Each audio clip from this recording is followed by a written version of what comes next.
Welcome to the Thrive With Us podcast. featuring Nick Jones. Nicole Jones, We always have to say Cashew. our names weird.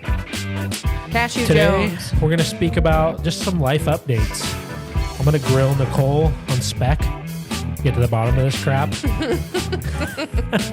Apparently, I'm pretty aggressive according to my mom. So, She says you interrupt me. yeah, thank you. Brought to you by Ralph's Crispy Crunchy Chicken. Oh, shit. Sorry. Now serving cauliflower tendies. So, Nicole, Yes, Nick. I think last time we talked, you were speaking of spec. Spec is also known as the ultimate power of the earth. The divine, universal energy, God, source. So many words. So a lot has happened since we talked last. Just to kind of go over some updates, some big ones. We bought a third shop. Yes. And we're opening it in like 5 days. Ay. Yeah. Right around the corner. Right around So the corner. exciting. But also, I haven't slept in 3 weeks. I haven't seen sleep in a fortnight. Nicole also ran a marathon. Yes, I did. Congrats a week to ago. Nicole. She's a baddie. I'm surprised that my body Dude, bounced you recovered back really fast. You recovered crazy. Everyone's just like, oh my God, is Nicole okay? I'm like, yeah, I kind of forgot it happened.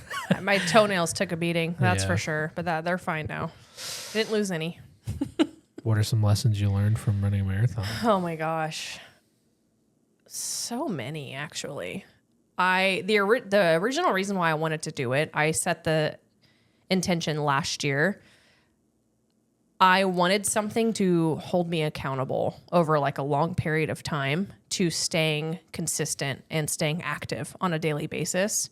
And, you know, the marathon, I think, would be is a beautiful way to do that because it's this very gnarly thing that you have to do, you know, and you have to train. You have to put a lot of effort into training. Like, you can't just procrastinate it.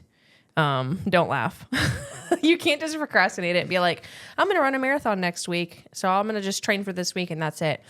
Procrastination is also something that I struggle with, and that was one of my intentions, was to get better at that. And, you know, the marathon definitely scared me enough to where I definitely was undertrained, not going to lie, but I was really consistent throughout the year, more than I've ever been, with being active. I've always been a sedentary person, and I pretty much did exactly what I wanted it to do. I think that there were times where I fell off my training and I wasn't running as much as I should have been, but I still made the cutoff, and that's all that matters. 6.5 hours was the cutoff. I finished in 6. Hey, you finished. Oh my though. gosh. Yeah. And you know what's funny? Like, I used to be terrified that I wouldn't be able to complete something, or like I wouldn't be able to do something. And going into this, I knew that wasn't going to be the case for me. When I did my half marathon in 23, that was what I was terrified of. What I was terrified of back then was, I don't know if I'm going to finish. But now it was like, I know I'm going to finish, but at what cost am I going to finish? Like, am I going to have broken legs or? Yeah, like reminiscing back, it's like when you rode that mountain bike up that hill and you were just crying, and Literally in tears. And now I'm like, fuck that, I ain't doing that. And it's funny because it's the hill right in front of our house. That is The funny. highway. Yeah. Oh, never that. Right down the road. I drive by it every day, and I'm like, I cried there like 5 years I ago. always remember that. I'm like, what the hell is she crying for? Yeah. We were lost, and I didn't get to play the scavenger hunt. I was sad No, about it was that. hot, and the hill was was hot. very big. Yeah. And you hadn't been riding mountain bikes as much. I had no discipline. So now you've racked into some races now. You've done a trail race with 9 miles and how many feet? 2,000 feet. God, that's crazy. Or a trail run. You've done a half marathon. You've done a whole marathon. And 3 years ago, you couldn't run a mile. Yeah. Correct? Mm-hmm. Let that sink in. Let it sink in. I think 2023, I think it was 2023, November of 2023 was my first run, the turkey trot. Really? Yeah. That's wild. And I remember course, I was running and I'm like, Nicole's got to do this. You had just started and you wouldn't shut up about it. And you were like, you got to come try this. And I'm like, listen, dude, I'm not a runner. My body's not made to run. Listen, dude, back up. I just remember saying, like, I do yoga. I do this cardio yoga, so I don't need any more cardio. Just leave me alone. I don't want to do it. So why did you just fell in love with it? It was the turkey trot. I don't even know. I had a cathartic experience. That turkey trot was magical, though. It was. That was the first time I ever ran anything over like 2 miles, and running for 6 miles straight felt like I was on top of the world. I never knew I could do that. Yeah, that's exactly it. That's exactly what happened. And I didn't run the whole thing. I honestly just told myself I was just going to like walk pretty much the whole thing, but you were running. And so I'm like, okay, I'll check it out, see what I can do. And then mile 3 was when all the hills start. I walked, I think, the third mile. Also, I feel like, at least for me, mile 1 to 3 is when it sucks the most. And then after that, you kind of get into that zone. I did a whole video on that. I did a reel on that in Germany. Because it's like every time I run, by the second mile, I'm like, I can't keep doing this. Even when the other day, like a couple of weeks ago when we did the half marathon, like, remember at mile 3, I was like, my legs hurt, this hurts. Everything starts to cramp, because it does. But then your body just works its way out. Yep, it warms up and then it starts flowing. No one gets past that, though, including me. I would just get to that point. I'd be like, my calves are tight. This is tight. Like, it's like when people say, you know, oh, I have bad knees. I have this. No, you have bad knees because you're not doing anything. Yeah, running helps, you know, for the most part. If you have like a severely injured knee, don't take my advice. But so something I found interesting was that when you did the half marathon, you got in the car and you started bawling, crying. But when you did the whole marathon, you weren't that emotional. Explain. So I think it's just like what I said about when I did the half marathon. I was definitely more of a fragile human back then. It was, what year was it? I think the turkey trot was 22, November 22. And then the half marathon was October 2023. Yeah, that's what it was. Okay. So it was October of 2023.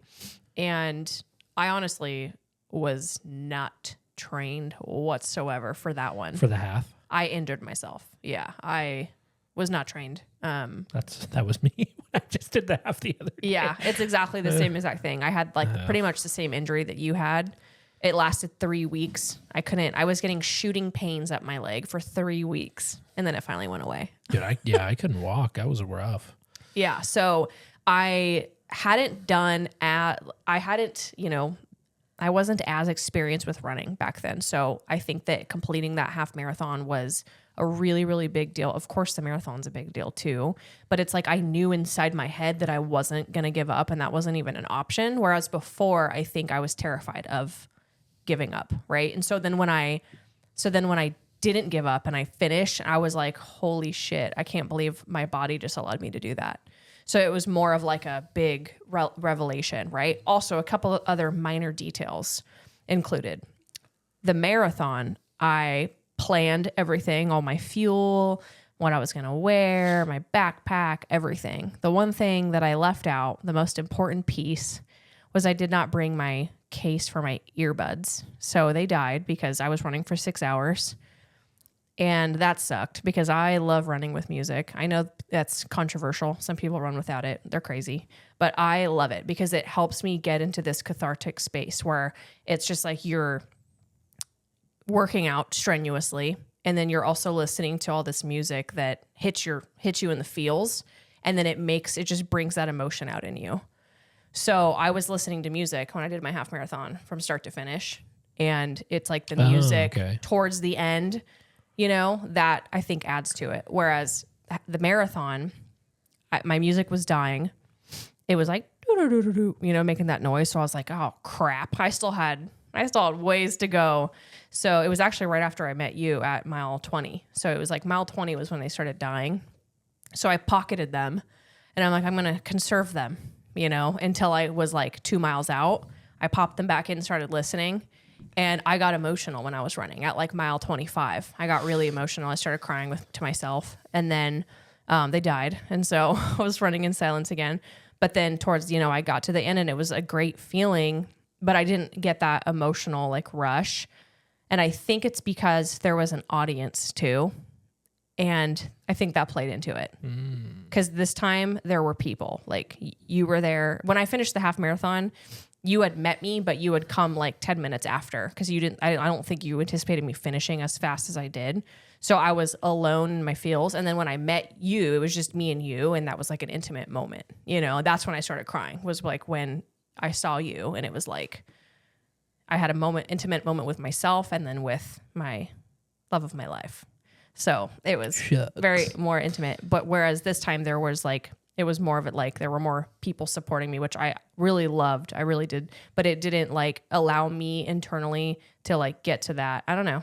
I think maybe that's what happened. I got scared. What would you tell Nicole of 5 years ago on how to prepare yourself to do this? Because for me, I've seen you go from a person who cries while riding up a very minor bike hill to a person who is like, oh, I'm going to run a marathon in the morning. Had a little nerves, but not enough. And just crushes it. Me, oh my, I feel like that, honestly, everything I do is for my past self in a weird way.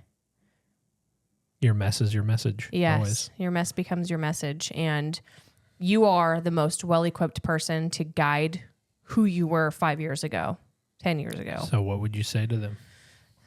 I would say to quit being a bitch. Get off the couch. I would just say, I'm serious. Yeah, though. Like, I know. Nicole 5 years ago. 2020. I was 20. Watching Game of Thrones, maybe 6 years ago, 7 years ago, whatever, on the couch, ordering DoorDash, doesn't think they could run a mile. What are you going to say to them? What are you going to say? You're standing in a room. You have that ability. Speak. To someone that came to me and was hurting because I was hurt. I was hurting internally. I had a lot of internal frustrations of thinking that the world wasn't fair in so many different ways. And I love that. I love it. I think it's not a one conversation type situation. There's the power of one conversation though is so huge. And I think you touched on something there, which is you were hurting. Yeah. Explain. I was hurting because I felt that I had little control over my life and my fate, of like where hopelessness. Of like my destiny. That's the word I was looking for. So you, in a way, I thought I had a predetermined destiny. That's what I was Yes. just about to say. So you would tell your older self that your destiny is actually your own choice. Yes. And that you have the power over everything that's in your life, whether it be good or bad. Yes. 100%. I've struggled with that thought throughout my whole life. I mean, of course, there's the balance. It's all about the balance. Well, for sure, right? Because I mean, I was born in the United States, you know, but again, I wasn't, you know, there's so many, there is luck There's involved. a luck factor. There's luck involved in everything, right?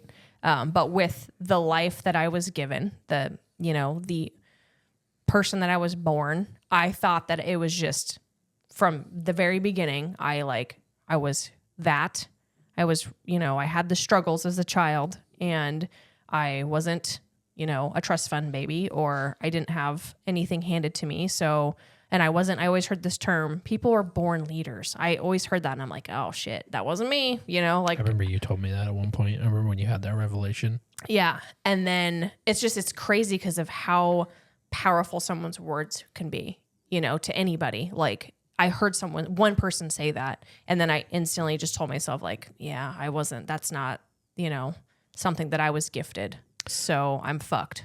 If I want that, I'm fucked, Is it all right if I share a story? I'm going to share a story. So something you just said, which is super weird.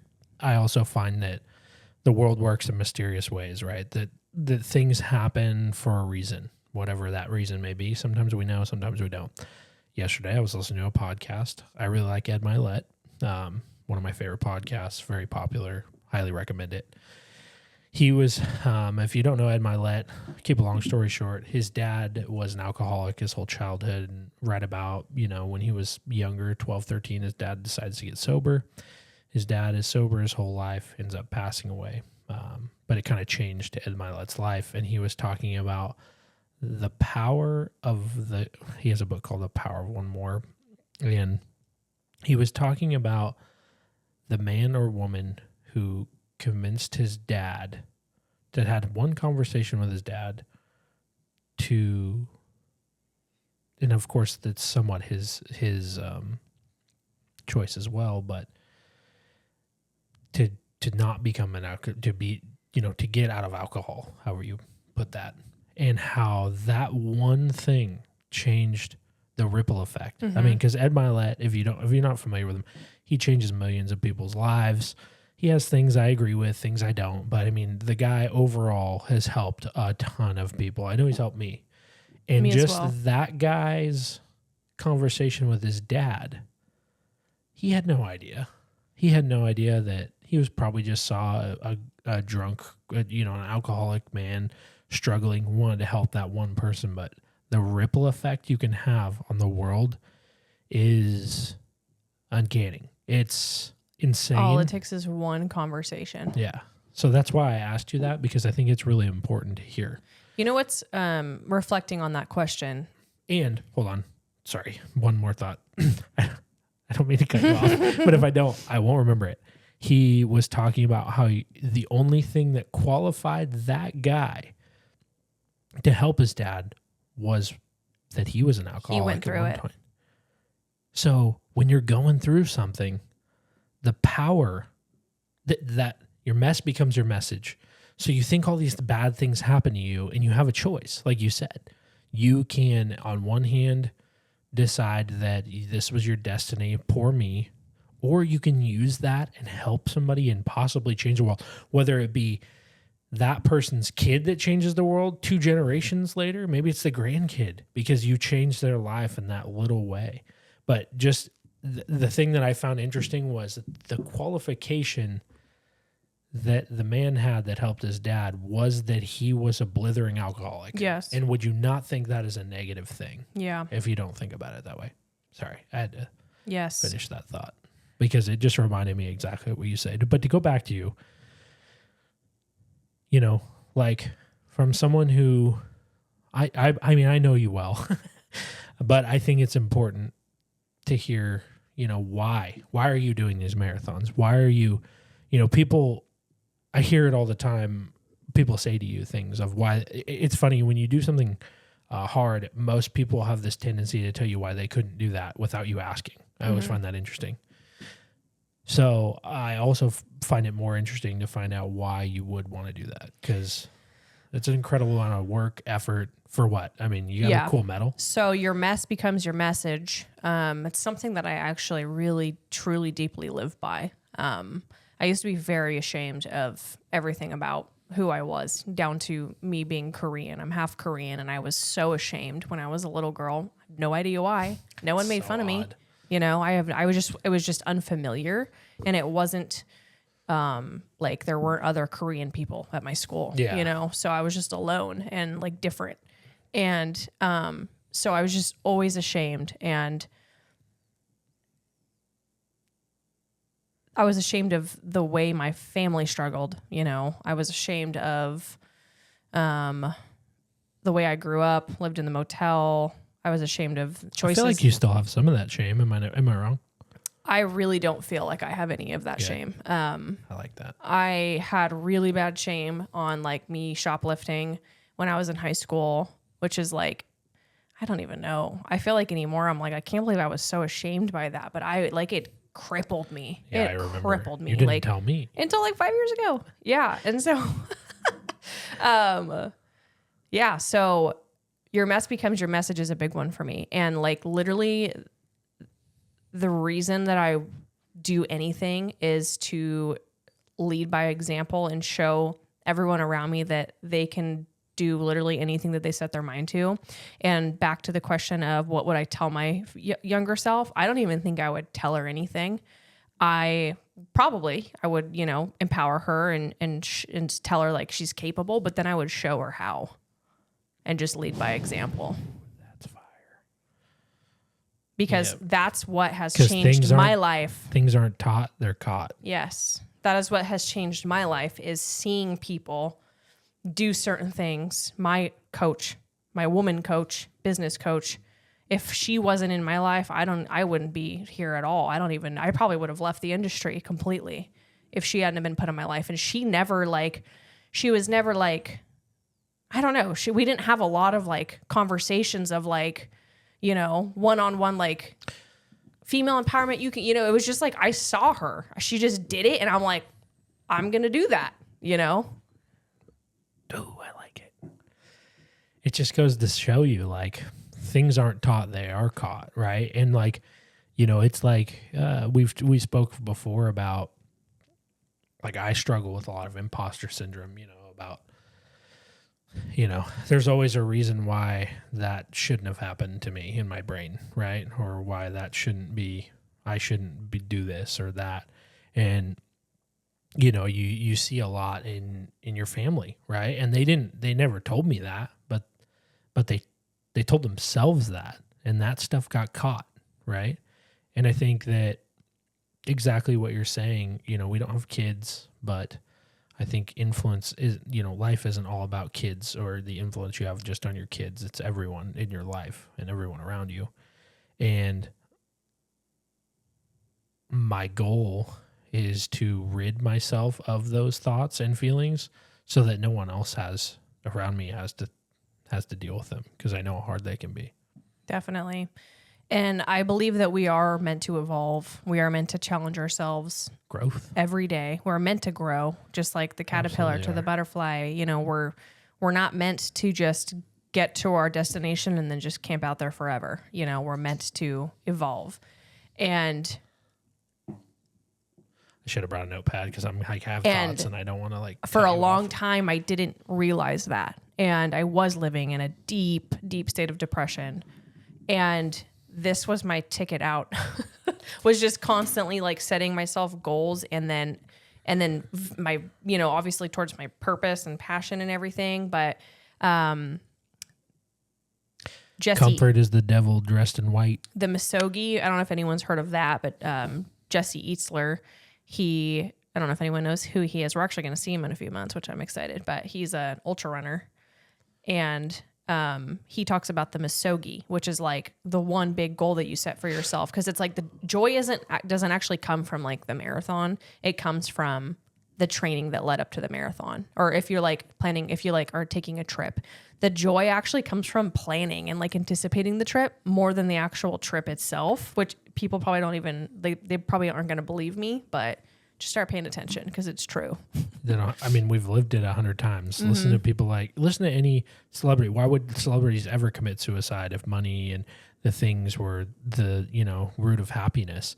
I was actually, again, so weird. So we didn't plan any of this, right? We didn't plan what we're talking about, but last night one of my favorite YouTubers, his name is Matty Hapoji. I don't know how to say it. He's like a filmmaker, did like YouTube tutorials on camera stuff, I learned a lot from him. He left YouTube a year ago. He just dropped out. He has millions of subscribers, everything you could want, right? So he did this video, Why I'm Coming Back, and what he talked about was that he thought that getting the 1 million+ subscribers, and he makes a plenty of residual income. He's got 2 kids. He, decided that the rat race of YouTube wasn't enough. So he just stopped doing everything. And he like had all the video behind it of all of the trips and blah, blah, blah, blah, blah. And then he's like, you know what? I just realized like that's not actually what life is about. Yeah. I'm just like, I mean, you're looking at these beautiful trips, these Greece and Antarctica, and and he's making money. He doesn't have to work. He could literally retire. He said that, and he's like maybe a little older than me, and he could just stop everything. And he thought that that's what, I mean, that is not what we get sold. But then he realized that you have to, so many people, I think about passive income and I'm just going to do this and then I'll have all this, which is good. Like you should have. Well, we're all sold but you should just find something you love and go toward it, and do it. And that doesn't mean, and there's nothing you'll love all the time. I don't know if anybody has hobbies, but I'm sure you do. Hopefully, but they're never great all the time. I don't care if you're a golfer, you play with RC helicopters or photography, or you like baseball. Sometimes it just gets old, and you gotta. So, I think that's where people get lost. Mm-hmm. Facts, bro. Facts, bro. Cashew's very excited. He's getting antsy. I know. He wants to make a guest appearance. But yeah, I think that for me is just challenging myself. I love it. Obviously that can become a toxic addiction if you're like, I've seen things. Everything in moderation. But, I hate when people say that to me, actually. It's all about the balance. You're obsessed. Oh, yeah. That's my pet peeve. You're obsessed. Anywho. Yes, I am obsessed. You're welcome. I think it's, it keeps me fulfilled, honestly. Just like, hell yeah. I'm excited for the next big challenge. This year, I want to focus on my speed and get quicker at the shorter races. And then next year, maybe I'll be signing up for an ultra. I think that's why running's so cool, because you just can't get good in a year. Yeah. You can't get good in 5 years. No, it's all. Yeah, you could. I mean, depend on good. You're always measuring yourself against yourself, but like you, there's always so much room to improve. But there's also like you against you, which that's what I always gauge off of. Like I set myself this goal, and like I always want to build on it. Right? I want to like get faster. My 5K time or my 10K time. Right? But there's also a lot of people that are way better than you, So it's like you can't get to that level quick. You can get better quick, but you can't get to that level of the marathoner that ran in 3 hours and I ran in 6 hours, Yeah, it's that consistent effort over time. And yes. You can do consistent effort, but it just takes time. Yeah, but that's the beautiful piece about running is that there's so many people in so many different stages, right, of life, of their fitness journey. Oh, I love it. I know. You see all these like older people, 80-year-olds running, whooping my ass. That's slightly depressing, but yeah. I love it. Just waiting for Cashew to knock the camera over. Rip everything down. He would do that. Cool. But yeah, that's me in a nutshell.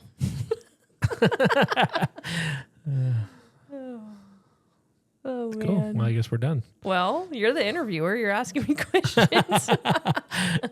You didn't get the memo, but what?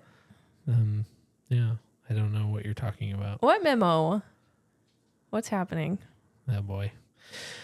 All right. Well, yeah. What? Let's. I had a few questions prepared. We were supposed to switch off. Oh, I forgot. Oh, yeah. I forgot. Okay, so I don't know how to say it without saying it, but that's okay actually because we've went quite a bit. So okay. I think we're good here, and I think you had a lot of good shit. Can I in there. ask you some questions? No. Why? Because you're not prepared. I have some questions to ask for you. And I don't want to answer questions. I don't want to answer pity questions. No, they're not pity. We've been going for a good bit. So. Listen, buddy, old pal. Can you tell us what happened the night of the... Oh, God. No, seriously. Can you tell us, like, since we're on the running, theme, for one, Okay. Fat people can run. Stop. That's bad. I know. So, back to the like how influential we can be. Like you literally, the fact that you just wouldn't shut up about you. So one of your strengths is like you are so. Tell me more. You're so good at like instilling passion in other people. Gee, thanks. So like, for example, I will read a book and I will just hold it in and then like change. Whereas like you will like read a book, you're like, oh my God, I read the best book ever. Everybody, I'm going to tell everybody about it. Right. And then you're going to like pump them up and they're going to be like, oh my, you're like great at selling it, you know? Whereas like, but you're like passionate. No, you're selling the passion, right? I know sales is always what is it. And I'm literally just like silently reading a book and then like never talking about it, which I'm like, I kind of like saw like the difference between us. And I'm like, I like that you do that. Like, I want to get better at that. So like, we're always like inspiring each other, you know, but that is one of your strengths is like, you're so good at like instilling passion. And like, I see it with our team members, like they're like, oh my God, I have to read that book, you know? But you did that with running with a lot of people, not just me, but you did it with like your brothers running, like, and then, you know, people that started running because they saw me running, the ripple effect, you know, it's powerful. And so I appreciate you. Thanks. Instilling passion in me about running. It all came up because I just wanted to run a mile a day. That was the big audacious goal, which is funny because a mile is nothing to me anymore. And, it is hard in its own way. It is the consistent mile, like the one guy I follow. I can't remember his name, but yeah, that's cool. It's cool to hear. I the reason I am so passionate when I read something is or like have information is because I love sharing it because I love information. Yeah, because you're so passionate about how it's changing you and how it's benefiting you. Yeah, and I just want to share that with other people. Like I get excited about it, and sometimes you hate me for it, but that's okay. I understand. I can be overbearing, but it's like, But hey, it worked. I love that. It worked. Sometimes you got to be that pushy sales guy. You know what I'm saying?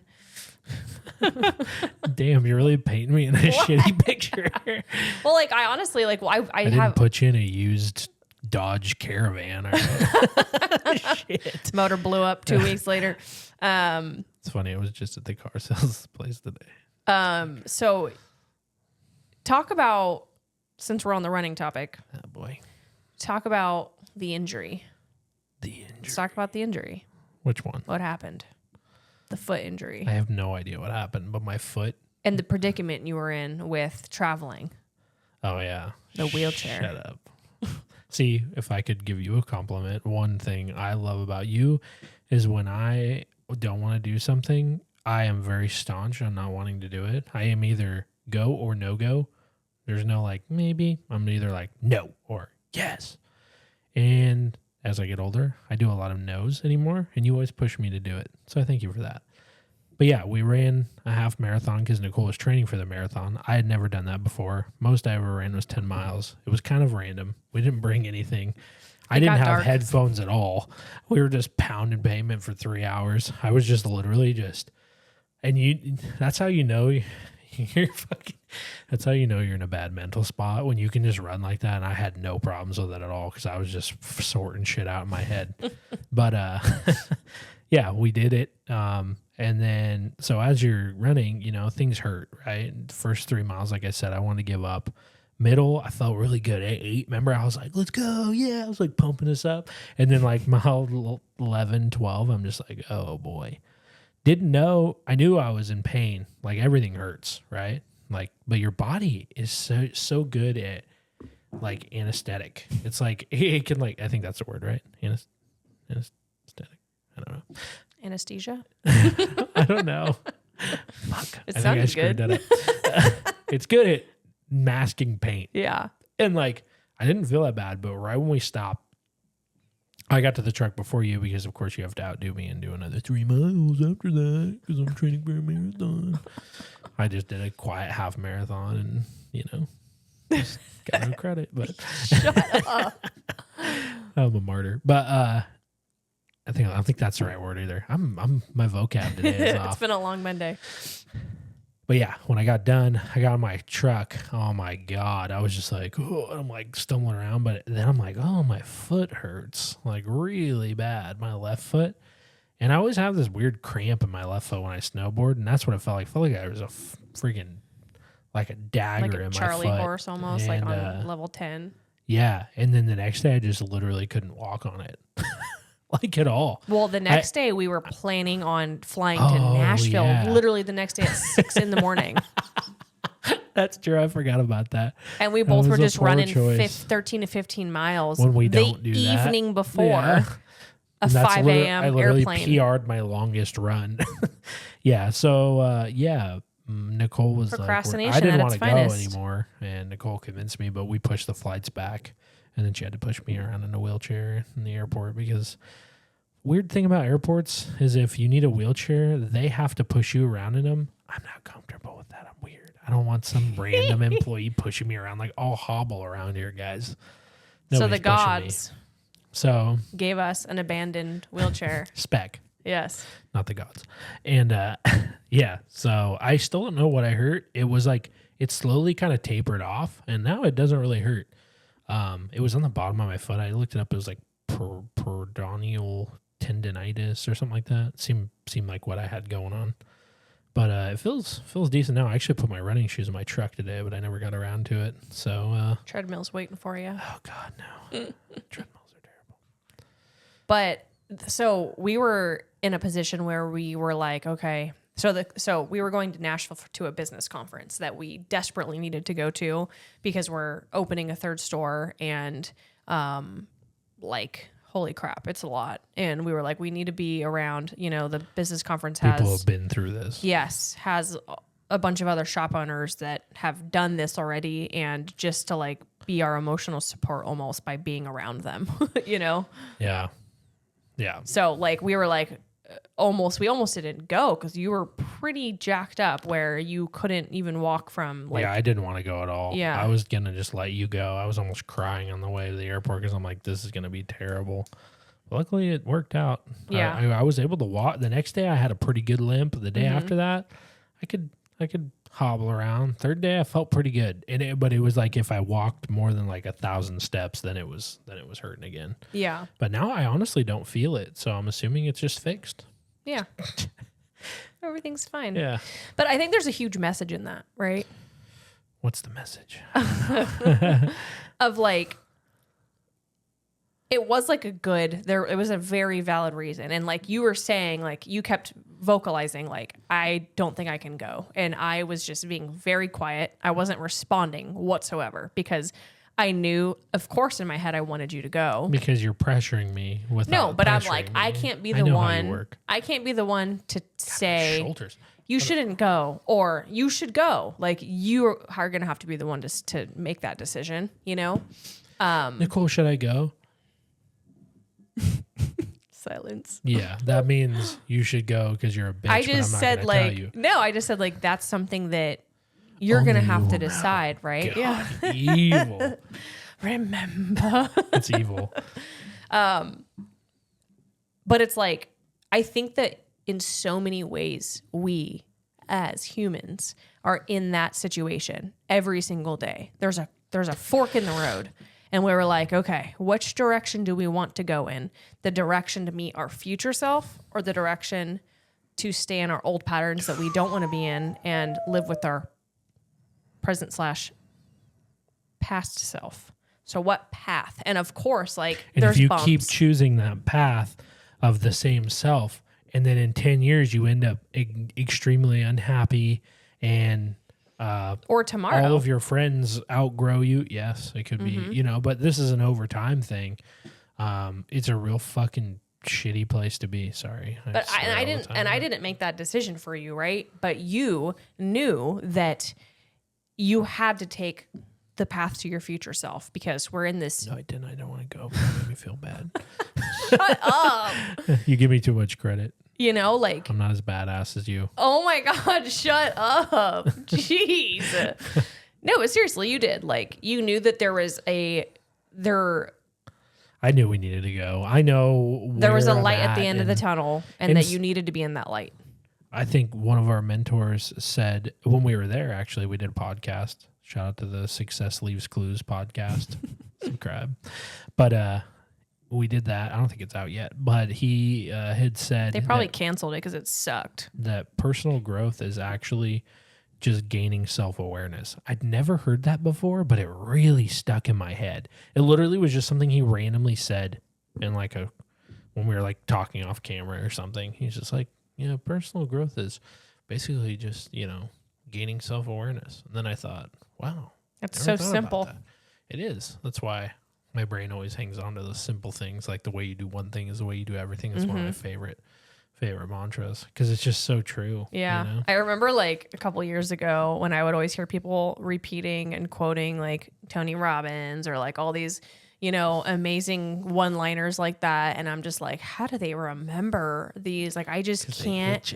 I don't know any of them. And then like a couple years later, I'm the one that's just like on auto, like repeat. I think that's what you do one thing is the way you do everything. Just like the turtle from Kung Fu Panda. Mystic. Just spitting wisdom. Yeah. Mr. Miyagi. But I think you give me a lot of credit there, and I do appreciate it. But it's like in your life, I think about any time, I've had to remind myself this lately a lot, is any time that we go through something hard is actually the best part of our life. Like, yeah, I think we talked about this. Oh no, we did talk about this last episode. Oh, did we? Yeah, and then you were like, "Why?" And then we started like going back and forth about why. Well, it's just true, but I'll leave it at that. We don't have to go so deep this time, but because I was like, it's science, it's nature, and you're like, I'm throwing that out. I need facts. I know it's funny because we always end up talking about like, because we're like, what should we talk about? And I'm like, do hard things, part 5. It always ends up going there because it's just so important for people to understand. Yeah, because I think that the internet peddles this happy, like you'll see relationships. Oh, bye, honey. Like a little person, like you've seen the ones where it's like even with their kids, they're like making the perfect lunch, and their kid goes to school. Like that shit's not real. Like it's not real. Mm-hmm. Like if you look at me on the internet and you think that I'm just always happy, you're sorely mistaken. It looks like that because that's what I choose to share, but I can control the narrative however I want. And the danger of that is you're always getting a positive or a fake narrative, not a positive narrative. And that's not reality. That's not what real life is about. So that's one of my passions, is showing that, because, again, I was talking to one of our mentors about some people I follow, like they're prominent business people. And he was just like, yeah, I know that guy in real life. Yeah, no, that's kind of bull crap, blah, blah, blah. And it's like, one of my goals is to just show reality, be vulnerable. Like you said, I think strength is vulnerability. If you just think you need to be this crazy, perfect looking human that has nothing but great things, and you only show the best photography of your whole family in the white, which is great, whatever, I'm sorry. But it's like this whole picture we paint, and then you always find out there's so much wrong, just like everyone else. Why not just share, and we can all, like learn from each other. I think that's the biggest thing I've found in business. If I was going to tell anybody, is find those people who are going to be vulnerable and real about what they've went through, and then learn from them so you don't have to make the mistake.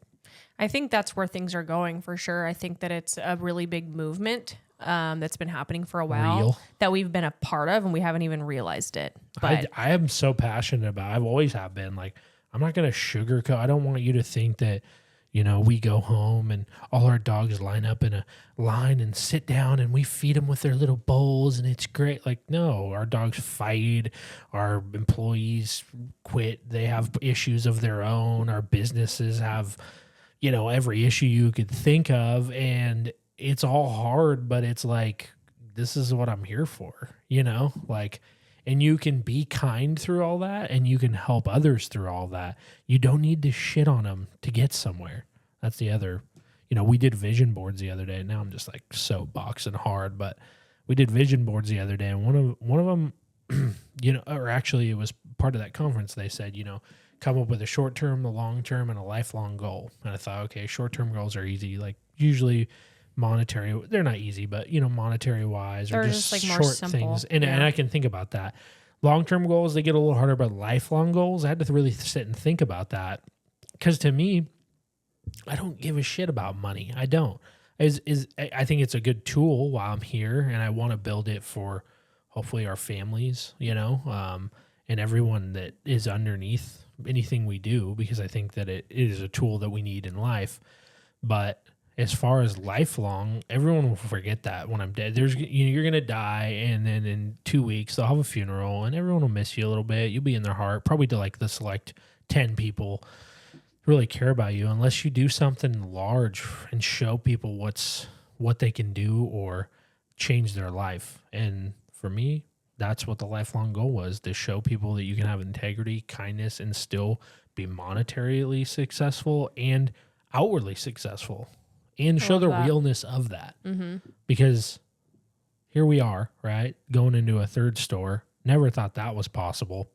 I sit in these rooms.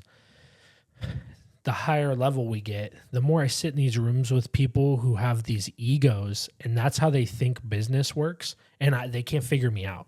It's just like, because I don't care. I don't need to flex on you. I don't need to tell you what kind of car I drive or what my house looks like or how many gross sales I did last year. It can be important to,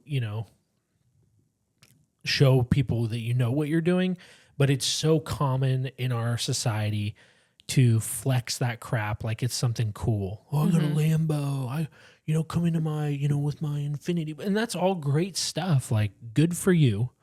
But I'm not interested in that. I want to hear what you're doing for others. How are you changing people's lives? Not what kind of crap you have. It's what kind of cement you used on the way into your multi-million-dollar. I don't give a shit. I don't. I want to, if I was going to pick one mentor, it'd be Steve Irwin, I don't give a shit about he inspires me any kind of money. I love money. I'll take all of it and I'll put it all into the I love that crap. That was literally epic. It makes me cry. Yeah. I'll take all of it. Yeah, I love crikey. But, you can live that life. You don't have to be this. I went and, I don't want to share. I went and made a purchase today. And the manager of the purchase place it made me want to crawl out of my skin, because when someone finds that I'm a business owner and do, big numbers, right? Like, we have 3 stores, our repairs are expensive. They always want to do this weird thing where it's like, bro, I'm on your level type of thing.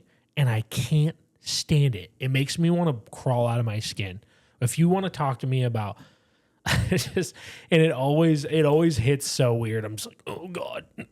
and there's one bit where it's like, you want to be comfortable with your new identity and who you become. But I just don't care for that. It's fraudulent relationships. And I am very sensitive to that, to where I just can't engage. I shut down. And it's not like I'm trying to be an asshole, but I definitely become an asshole on accident, because I'm like you said, you want to crawl out of your skin. I've had better conversations with homeless people that walk by our shop, and I'm not even exaggerating at all. Mm-hmm. That's what I want to get rid of.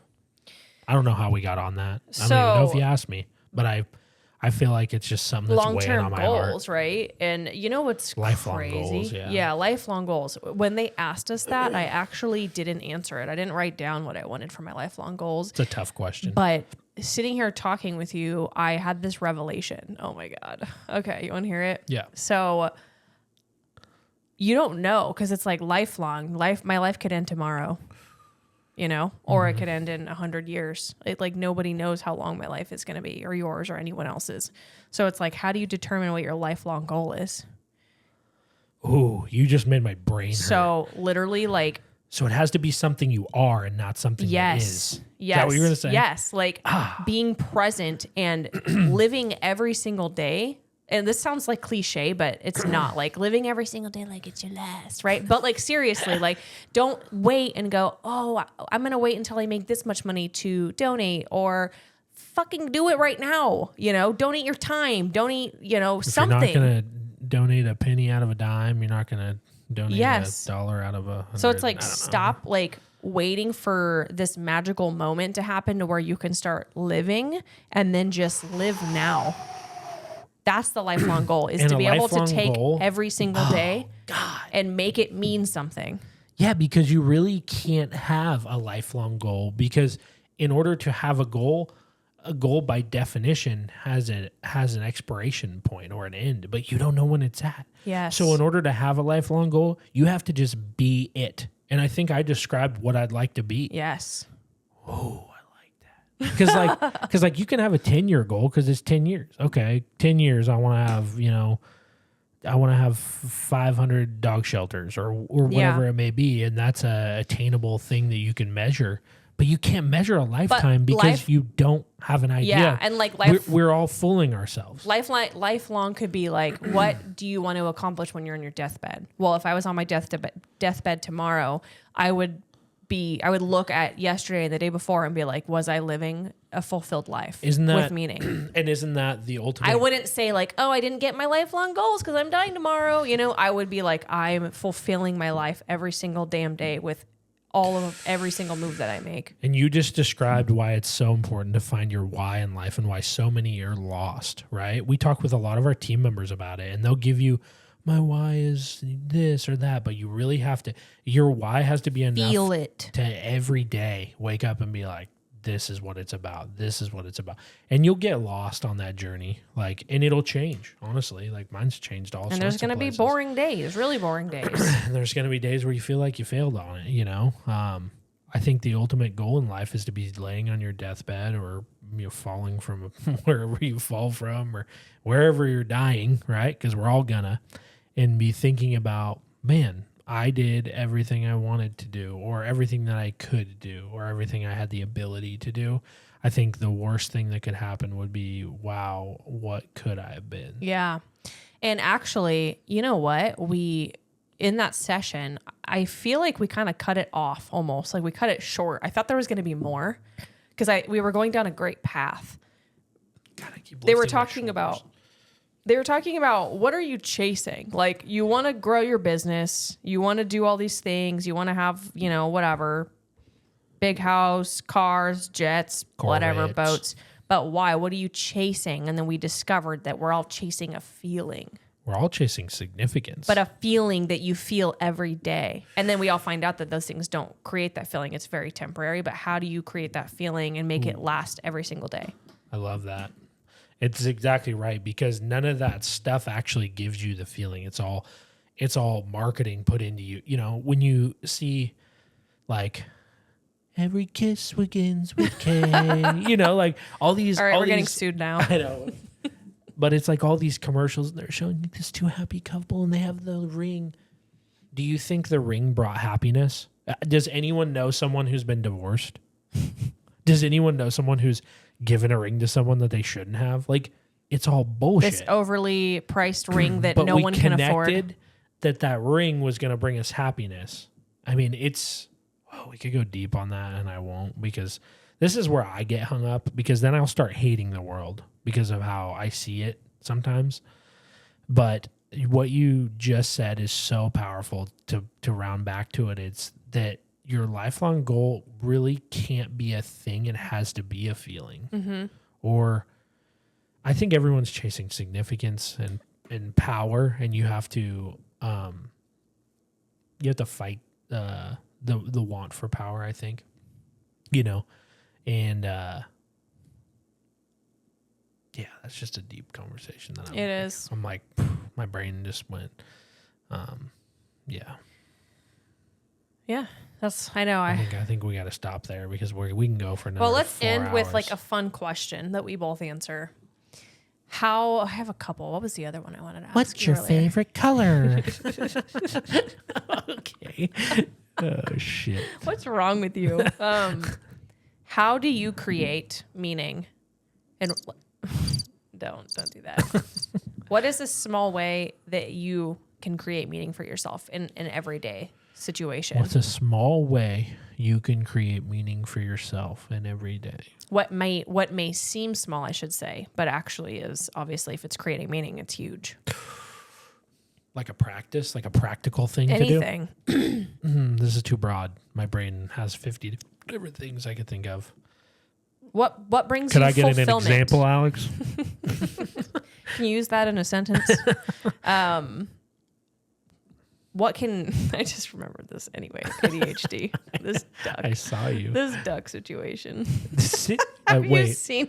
hold on. Have you seen that Let's meme? play out the duck situation. Have you seen that meme? I sent it to you yesterday. Yes, where people are afraid Of ducks, and then it was a photo of a duck, and it was like an example. Like it was, I don't even know what it was. Something phobia, and then it was like the phobia of ducks, and it was like an example, and used it in a sentence, and it was like Jimmy has this phobia, and then there's a photo of a duck, and it says, "Your ass is mine, Jimmy." Anyway, okay. ADHD. Oh, wow. So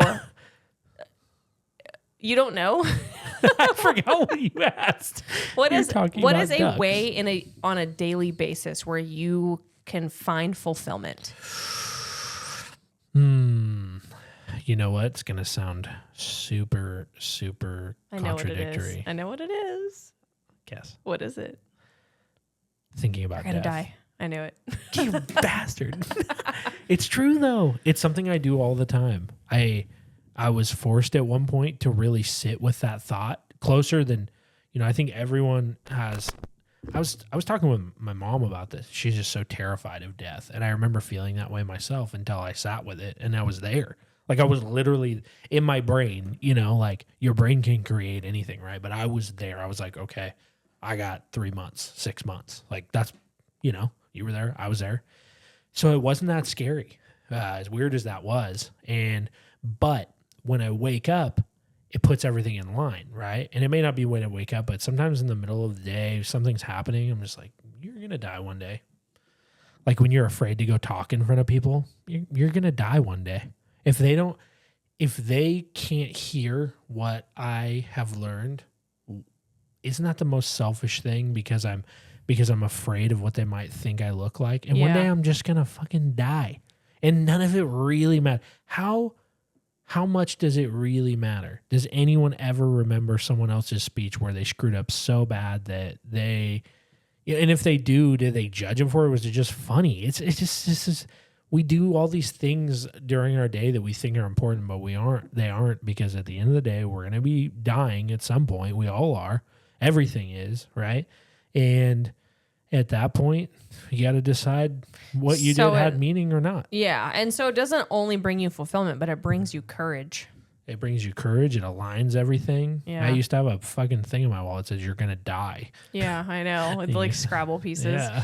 Yeah. No, I think actually. that's beautiful. And like what you said about just specifically about like the speeches, like I used to struggle really bad with not just with speeches, because I never did speeches in the past, but with something that I said and how I would just think about it for like a week and be like, I can't believe I stuttered, or like, oh my God, just about a transaction that happened, or just something dumb at the like grocery store. It would just eat me alive. And actually a couple days ago, I found my brain doing that. I was in my head the other day, and it started reminiscing on things that happened like the day before that I didn't like, and things that I did or said or whatever, and I was just like, you were mean to me or something. I literally told I'd have to talk to myself. Like there's another human inside me. And I'm just like, stop that. We don't do that anymore. That's not what we do. And it literally Don't talk to spec.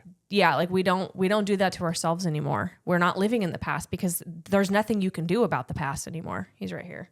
Like, why am I reminiscing? Why am I playing the scene out in my head over and over and over and over again? And my body is literally living in anxiety and fear because of it, when I can't do anything to change the dumb thing that happened yesterday, right? So I'm just like, I flip a switch in my head, and I literally like, or I'll be like, la la la la, like I'll like literally like make the words go away in my head if I have to. But it gets easier and easier as time goes on, but it's a bad habit to have, and we all do it for sure. Yeah, you just touched on something that I think really sucks, is that a lot of people do live like that. They're just constantly thinking about something that happened previously. What a waste.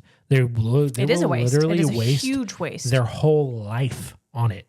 I know people very close to me will leave somewhere, and then like an hour later, do you think they meant this? It's like, you're thinking about that? You're wasting your whole life. Well, our brains are constantly thinking about everything, and then it'll just I would be grab, lying if I said that doesn't happen to me. Yeah. Yeah. But I mean, there's some people that it's on level 15. It's trauma, right? Yeah. Somewhere we got our brain programmed incorrectly. Yeah, but so I just like that. I just thought about that because it's something that I still struggle with. But the more you develop those tools, the easier it gets. But you never asked me the question. I was good. So yours is thinking about death and reminding yourself that life is fragile. Rude. Actually, my Nicole, answer relates to what you just were playing, the crickets. What do you do every day to remind yourself of the meaning of your life? Fulfillment. Be fulfilled. That was the question. Live a fulfilled life. Oh, okay. To be fulfilled. So for me, there's a million things, but one of the things that really just... Oh, boy. What? This is the waterworks? No, not at all. I was going to say the wrong saying, but anyway. Okay, I've used I was going to say the one thing that chaps my ass. The one thing that grinds my gears. Yeah. The one thing that really does bring me a lot of fulfillment, and it's the simplest thing, is my bird feeder and then my frog habitat that is seasonal. So nature. Yeah. I have this bird feeder right outside our balcony, and I don't even I'm not that great with bird species, but I know a couple of them, and we name some of them sometimes that I just absolutely love watching them. And it's just, I think it's the simplicity of they're little songbirds eating seed, and they're just... That's what they do every day. They just sing along and eat a little food, and then they get eaten by a hawk. It just really it really just connects you They're with... going to die too, see? Yes. The beauty of life, of... God, it's just... Dude, it's again, I was listening to something yesterday. So I'm like a pattern recognition guy. It's how I fix cars.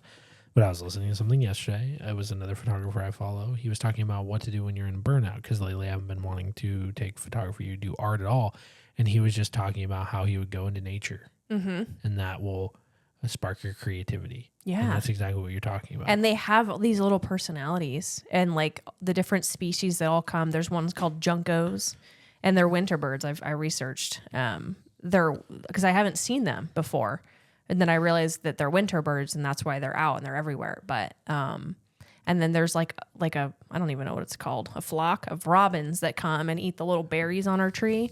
And it's just they all have these, I don't know, different patterns, like you said, different personalities, and just watching them all just do their thing and just be birds in nature. It's just so simple. Little birds. But so beautiful. And like you said, sometimes they die. Sometimes they crash into the window, I've only seen that happen once.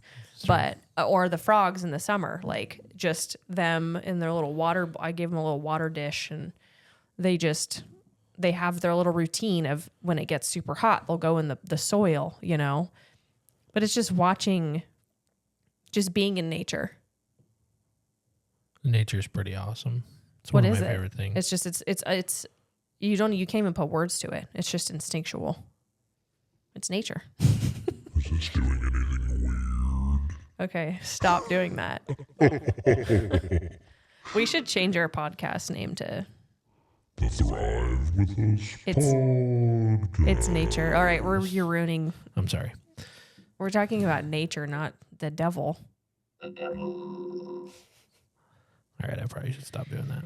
All right, as you can tell, I It have ADD. alleviates my anxiety. It just brings you back down to earth. No pun intended. No, I mean, that's why I love landscape photography so much. I love just trying to catch nature's beauty in one particular moment in the world and realizing that there's millions of those and how beautiful just that one moment is. And imagine that there's infinite of those moments forever, and I get to have one. That's beautiful. Thank you. With that said, Thank you. I appreciate that. I think that means that we need to go home and go to sleep. I agree.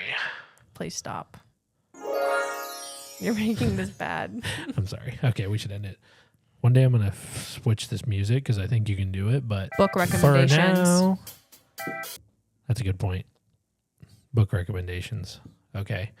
I have one. And I see it's hard to remember what It's I've, okay. The Different people. Everyday Hero Manifesto, Robin Sharma. Ooh, that's It's my been my favorite. favorite book. Top 3. It's been my goddamn favorite Robin book. Sharma. The Robin world Sharma. class. Masterclass. Masterful. Masterful. Titans. He doesn't have a lisp. All right, fuck. We've been 20 My minutes book on recommendation. Oh, there's so many. What were we talking about? Nature. We were talking about doing hard things. Into the Wild.